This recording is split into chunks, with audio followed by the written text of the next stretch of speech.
The moment I stumbled upon the truth, it felt like the air had been knocked out of my chest. The world as I knew it shattered in the span of a single moment, leaving me standing in a silence so loud it echoed inside my bones. Betrayal isn't always discovered in loud confessions or heated arguments. Sometimes it sneaks in quietly, disguised as unanswered calls, strange absences, and words that no longer carried the same weight they once did. I had sensed it, the cracks forming beneath the surface of my life, but I had chosen to ignore them, convincing myself that I was imagining things. Yet, when the truth finally revealed itself, there was no room for doubt, no space left for denial.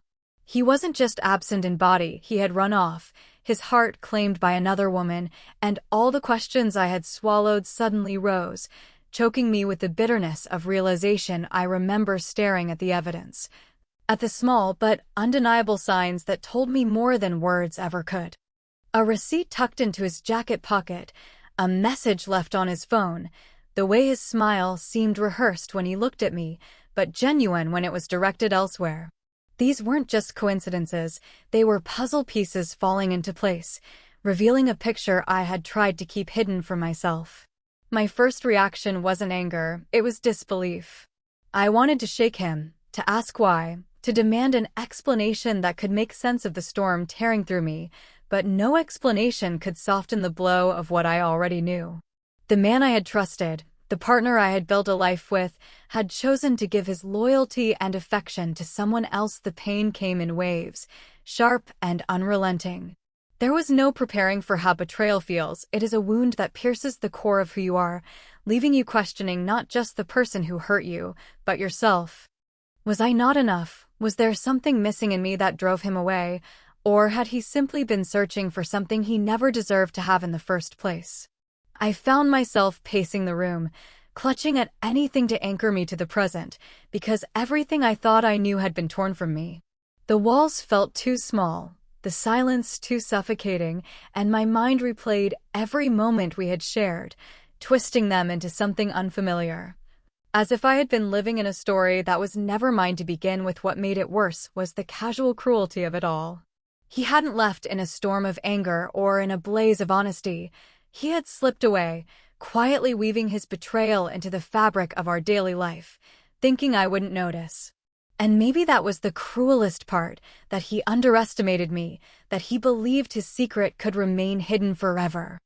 But secrets have a way of surfacing, and when they do, they drag with them all the pain, all the humiliation, and all the strength you didn't know you'd need to survive. I sat alone for hours, staring at nothing, my thoughts spiraling between numbness and rage.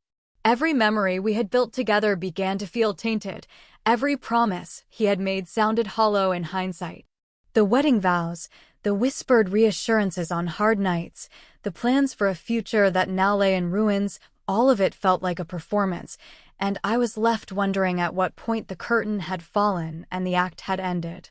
There is a certain cruelty in betrayal, because it does not just take away love, it robs you of the foundation you thought you stood on. It makes you doubt your instincts, your judgment, and even your worth.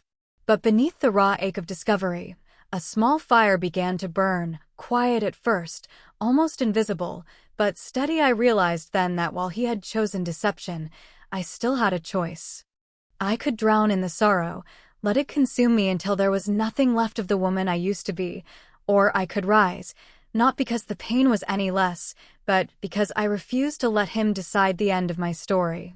The discovery of his betrayal may have left me broken, but it also opened a door I hadn't expected. It was the first step toward reclaiming the pieces of myself that I had handed over too freely. The first moment where I began to understand that sometimes the end of something we thought was permanent is actually the beginning of something far more powerful than we imagined. The storm of emotions that followed was unlike anything I had ever known. A chaos that lived inside me and refused to be quieted. It began with disbelief, the kind that leaves you staring at the ceiling in the dead of night, your chest tight with questions that circle endlessly without answers. I wanted to tell myself it wasn't real, that maybe I had misunderstood, that somehow I had drawn the wrong conclusions, but deep down I knew better.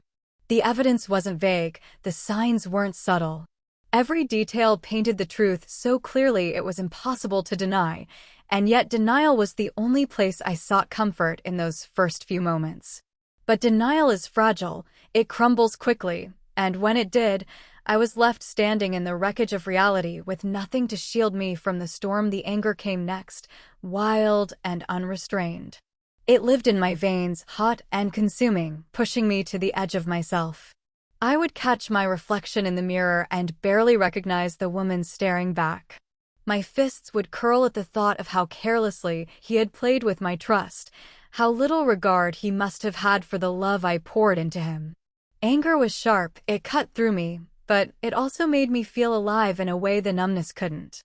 I screamed into pillows, slammed doors harder than I meant to, and allowed myself, for once, to feel every ounce of fury that betrayal demanded.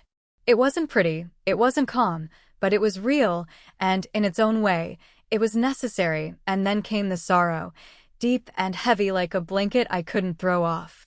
It wasn't the loud kind of sorrow, but the quiet, suffocating type that settles in your bones and makes everything feel heavier than it should. I would find myself staring at places we had shared together, the chair at the dining table where he used to sit, the side of the bed that suddenly felt cold, and the memories would wash over me, twisting into knives that carved out pieces of me. The sadness didn't roar like anger did, it whispered, it lingered, it crept into the spaces between moments until it felt like I could no longer breathe without carrying it along with me. My tears would come without warning, in the middle of the night, in the shower, in the car, each drop carrying the weight of love lost and promises broken, but the worst of it all was the confusion. Betrayal has a way of making you question everything you know, not just about the person who hurt you, but about yourself. I kept asking why, what I had missed, what I had done wrong, where the moment was that I could have fixed it, changed it, prevented it. My mind became a battlefield of self-doubt and unanswered questions, each one heavier than the last. I retraced conversations, gestures, memories, trying to pinpoint the exact moment he stopped choosing me, as if knowing that moment would make the pain easier to bear. But the truth is, it didn't matter when it happened, because the result was the same. I was left behind while he moved on to someone else. There were moments when the emotions would crash into each other, colliding in ways that left me paralyzed. One minute I would be furious, ready to curse his name into the wind, and the next I would feel hollow, unable to even muster the strength to care. It was a pendulum that never stopped swinging, dragging me from rage to despair and back again. I would wake up determined to be strong, to let it go, only to find myself breaking apart at the smallest reminder of him. It was exhausting, carrying so many feelings at once, as though my heart had been split into fragments and each fragment was screaming for attention. In the middle of all of it, there was also shame, though I hated to admit it. Shame that I had allowed myself to be fooled, shame that I hadn't seen the signs sooner, shame that I was hurting over someone who clearly hadn't valued me. It was a cruel addition to the storm, because it turned the anger and sorrow inward, making me feel complicit in my own heartbreak. Shame whispered that I wasn't enough, that perhaps I had somehow deserved it, that maybe the woman he chose was better than me in ways I could never measure. I knew these thoughts weren't fair, but emotions rarely obey logic, and in the quiet of the night, shame was the loudest voice of all. And yet, even through the storm, there were small flickers of clarity, brief moments where I realized I was still standing despite it all. The emotions didn't break me, though they threatened to. They tore through me, reshaped me, and left me raw, but they also revealed pieces of strength I didn't know I had. The storm was brutal, it was merciless. But within its chaos, something inside me began to stir, something that refused to be silenced even when everything else seemed lost. Choosing dignity over despair was not an immediate decision. It was born out of countless nights of tears, unanswered questions, and the crushing weight of betrayal that threatened to break me.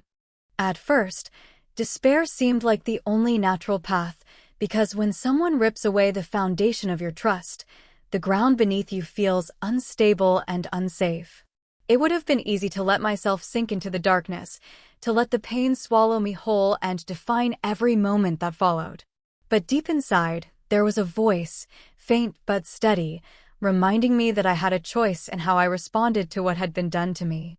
That voice whispered that while I could not control his actions, I still had control over mine, and that realization became the turning point. Dignity is not always loud.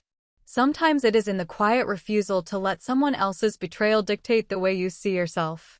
I began to see that drowning in despair would give him the satisfaction of knowing he had broken me, that he had not only stolen my loyalty, but also my sense of self. I could not allow that. I wanted to stand, even if my legs were shaking, because surrendering my dignity would mean losing more than I already had. And so, I started small. I woke up each morning and forced myself to move, to dress, to eat, even when the heaviness inside me told me not to.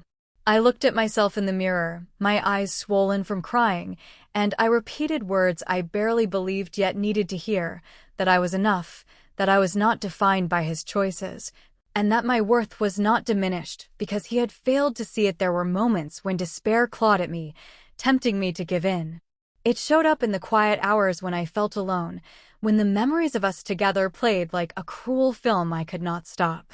Despair whispered that I should feel ashamed, that my life was ruined, that there was no coming back from this. But every time despair called, I forced myself to answer with dignity.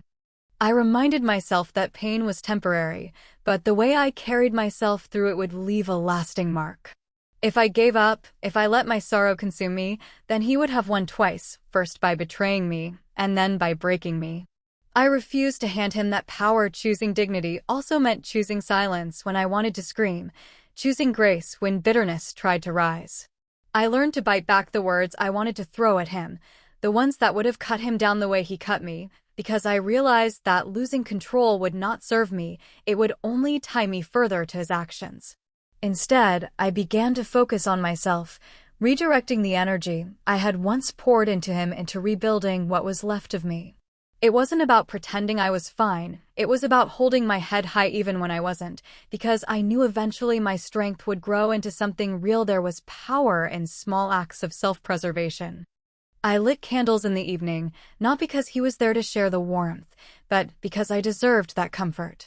I made plans with friends, not to distract myself from the pain, but to remind myself that I was still surrounded by love and connection that betrayal could not erase. I started journaling, pouring out the anger, the sorrow, and the confusion onto paper, and with every page I filled, I felt lighter, as if dignity was slowly weaving itself back into my story. These choices, though small, were defiant acts against despair, tiny victories that built upon each other until they formed a shield around me. In time, I began to understand that dignity was not about denying my hurt, but about carrying it with strength. It was about walking into a room and not letting the weight of what he had done define the way I held myself. It was about refusing to beg for answers or chase after someone who had already chosen to leave. It was about knowing that even though he had devalued what we had, it did not mean I was without value. I realized that despair would always be the easier choice, but dignity would be the one that set me free. Every time I resisted despair, I grew stronger, even if only by a fraction. Every tear I wiped away myself, every moment I stood tall despite the ache in my chest, every breath I took without crumbling, added to the quiet strength that betrayal had tried to strip away. Choosing dignity was not a single decision made once. It was a choice I made over and over again. Every day, every hour, every moment despair tried to creep back in.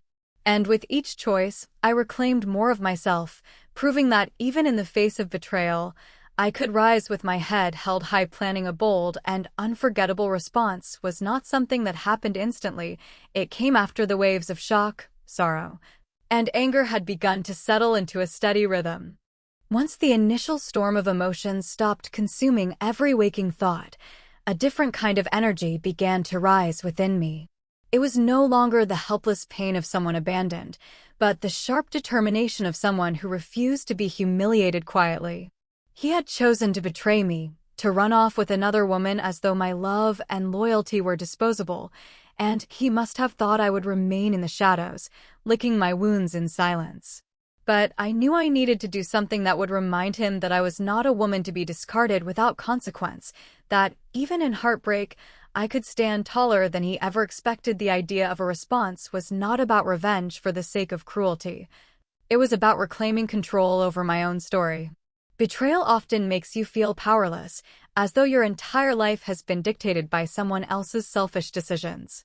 I refused to live with that powerless feeling. I wanted to create a moment where the balance shifted, where the eyes that once pitied me would instead admire the strength I carried. And so, I began to think not about what I had lost, but about what I could do to turn the pain into power. The more I thought about it, the clearer it became that my answer had to be bold, something so unforgettable that he and everyone around him would never forget it. The plan formed slowly, piece by piece, almost like weaving a fabric of defiance. I considered what would hurt him most, not in a vindictive sense, but in a way that would expose his hypocrisy and arrogance. He had built an image for himself, carefully crafted, and I knew exactly who he feared losing respect from. His boss, the person he tried so hard to impress, the one whose approval he craved like air.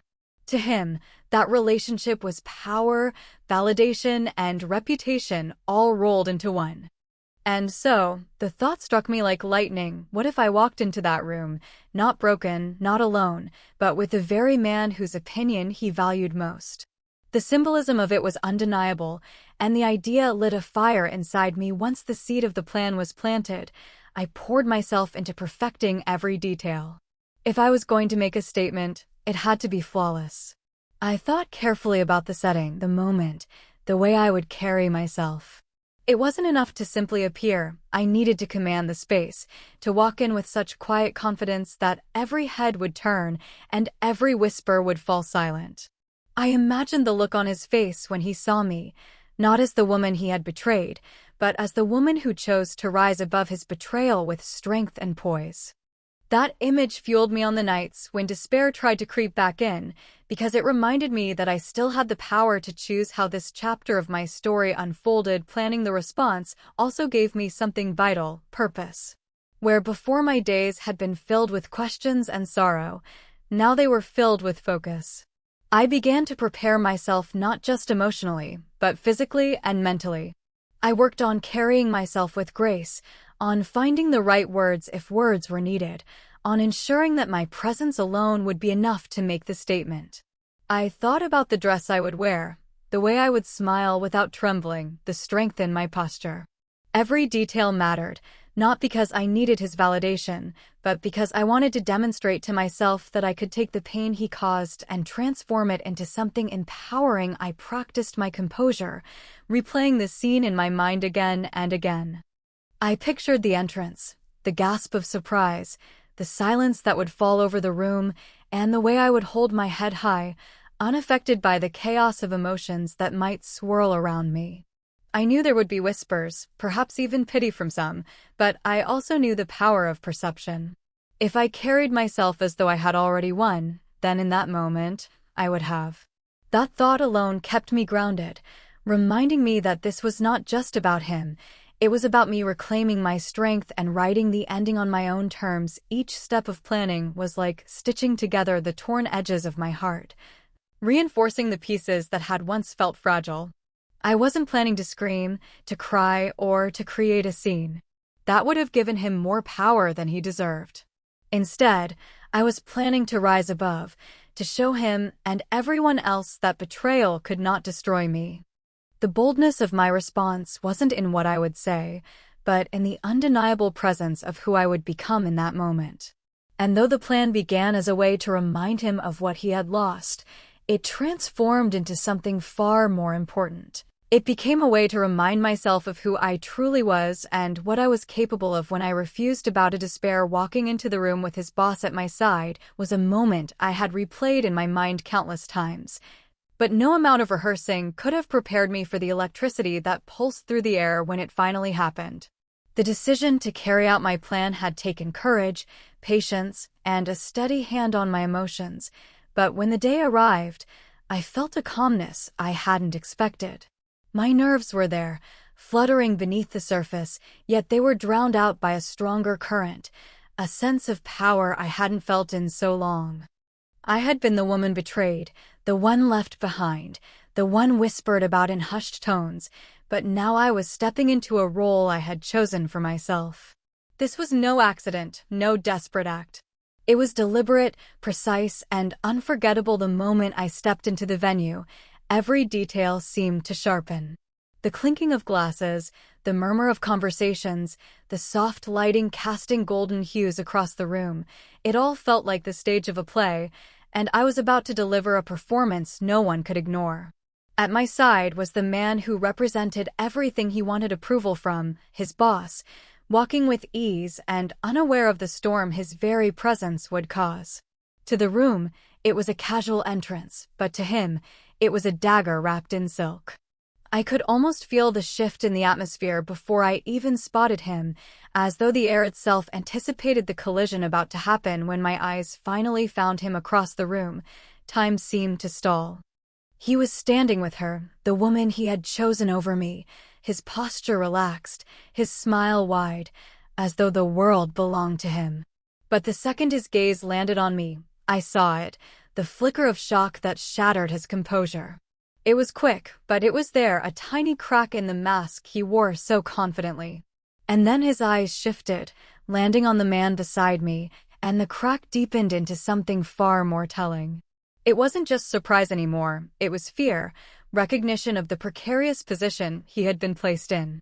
He had expected me to be broken, perhaps even invisible, but instead, I had arrived stronger, taller, and with the very person whose respect he guarded most. Every step I took toward the center of that room was deliberate.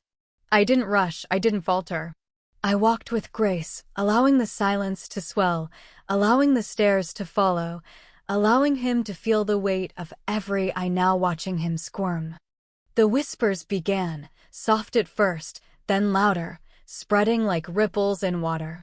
People turned to see what had captured the energy of the evening, and they saw me unbroken, radiant, carrying myself not as a victim, but as a woman who had chosen her own narrative. I didn't need to speak a word, because the scene itself spoke louder than anything I could have said.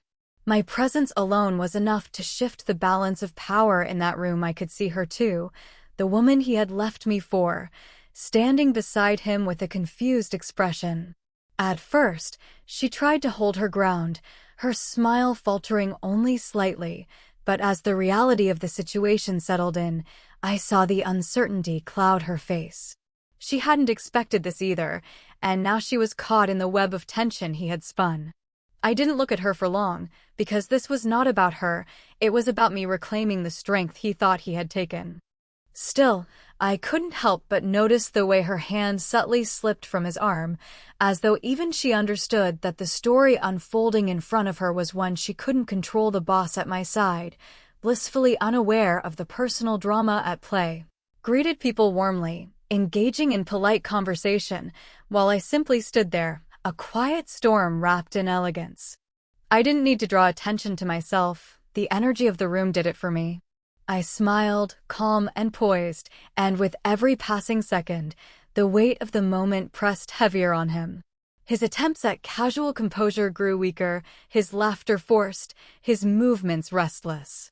The very man who had thought he held the upper hand was now trapped in the gaze of a room that suddenly saw him differently. There was something liberating about that silence, about the fact that I hadn't raised my voice, hadn't thrown accusations, hadn't begged for an explanation. I had simply shown up, and that alone had rewritten the story. I wasn't the woman left behind. I was the woman who walked in with strength at her side, the one who turned betrayal into an unforgettable reminder of resilience. In that moment, I wasn't defined by his choices, but by mine. I had chosen dignity, I had chosen boldness, and I had chosen to let him see that while he thought he had broken me, all he had really done was reveal just how unbreakable I could be. The silence, the stares, and the power shift that changed everything were almost tangible, like the air itself had thickened around us.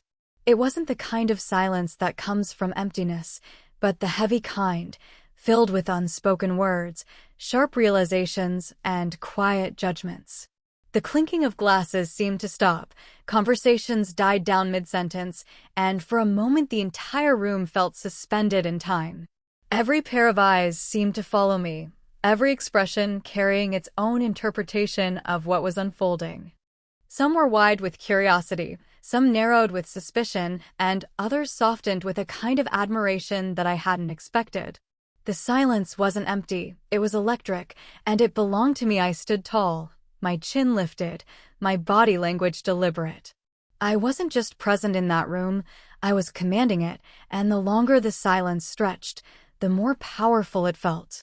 People turned their gazes from me to him, then back again, and in their eyes I saw the shift taking place. Once I had been the one to pity, the woman betrayed, the figure in someone else's sad story. But in that silence, they no longer saw a victim, they saw a woman who had chosen to step into her power. It wasn't just about what I had done, but how I carried myself, how I refused to let betrayal dictate my posture, my smile, or my dignity. His discomfort was impossible to hide. Though he tried to maintain his composure, I could see the tension in his jaw, the stiffness in his shoulders, the way his eyes darted nervously between me and the man at my side. Every second of silence was a spotlight on him, forcing him to face what he had done without a single word being spoken. And the more the room watched, the clearer it became that the balance of power had shifted. He was no longer the one in control of the story, no longer the man who had the upper hand.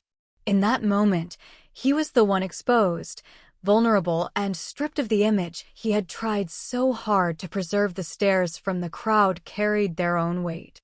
Some looked at him with disappointment, others with a quiet kind of judgment, as though they were piecing together the truth without anyone needing to spell it out. For me, the stares were affirming. They weren't filled with pity anymore. They were filled with acknowledgement. People saw the strength in my presence, the intention behind every detail of my entrance, and they understood without words that I had chosen to reclaim my narrative. Each stare was like a mirror reflecting back the power I had fought so hard to hold on to, and in those reflections, I found a sense of validation that no apology from him could ever provide. The woman beside him seemed to shrink under the weight of those stares. She glanced at him for reassurance, but he couldn't offer any, because he was too busy trying to steady himself against the storm he hadn't expected. Her confidence faltered, her smile collapsed, and in that moment, she looked less like the woman who had won and more like someone caught in the wreckage of a choice she hadn't fully understood. The room wasn't applauding her presence, it was captivated by mine, and that realization hung heavy between us. I didn't need to confront her, because the silence and the stares had already done it for me. The true power of that moment wasn't in words or actions, but in perception. Power is often measured by who controls the narrative, and that evening, the narrative shifted without me uttering a single sentence. The whispers that began rippling through the room were no longer about my betrayal, but about my resilience. They weren't about the affair, but about the audacity of my response. People weren't asking what he had done to me, they were marveling at what I had done in return. The shift was subtle yet seismic, transforming me from the betrayed into the unforgettable. I could see him struggling under the weight of it all, his pride crumbling in real time. The man who once walked so confidently now seemed small, diminished by the very presence he had underestimated. And I didn't need to gloat. I didn't need to confront him, because the silence, the stares, and the shift of energy in the room did everything for me. They made him answer for his betrayal without a single accusation spoken aloud. They stripped him of his illusion of control and handed it back to me, piece by piece, until I no longer felt like the one who had been abandoned, but the one who had claimed victory in a battle I hadn't even wanted to fight. The power shift was undeniable. It wasn't just between him and me, it was in the way the entire room began to look at us differently. I was no longer a shadow trailing behind his choices. I was the center of the story, the one who had redefined what it meant to rise after betrayal. And though the silence eventually gave way to conversation again, and the stares softened into casual glances, the shift lingered. It had been carved into the memory of that evening, etched into the way people would remember us, and most importantly, into the way I would remember myself.